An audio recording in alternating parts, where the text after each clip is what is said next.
Hello, hello. We just uploaded a video in the quickest time ever. Well, I say I uploaded it, Claire edited it, I added the music. But yeah, it's not bad.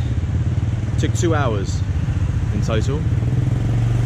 We're actually just on our way for lunch. We're going to meet up with our good friend Brooks to tell him how good Sapa was. It's still the 5th of November. 5th of November? 5th of December. God, I swear I'm losing my mind. I think it's all the late nights and probably all the rice wine a couple of days ago. It's destroyed my brain cells. Anyway, on the way to a place that does really good banh mi. Gecko Cheap and Cheerful restaurant. Is it cheap and cheerful? I bet it's not as cheap as the place we're going. Anyway, yeah. Catch up with you in a bit. Looking forward to some food. I'll tell you what I'm going to do this time. I'm actually going to film myself eating. I never usually do. I usually just like glaze over it and just, you know, don't film any of the food parts because I'm always usually too hungry to film it. But I think this time I probably will. I'm going to pull the camera out and show you what a real banh mi looks like. Anyway, catch you then. Take it easy. Hello. So I got a bit hasty. I said I was going to film it, but guys, this is what banh mi is.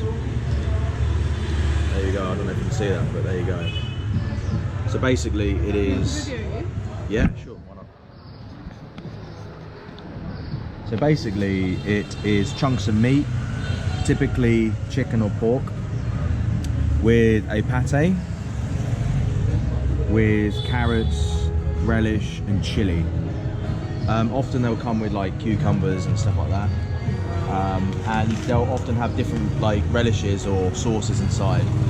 But this one in particular is pretty good actually, and it's really cheap. I think we're paying 25. We've gone for the crispy pork belly, this one here. It's 25,000, which is probably one of the cheapest that we've seen. All in all, very good. So the influence for banh mi actually came from the French.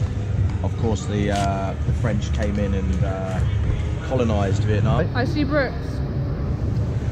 There he is. I see Brooks.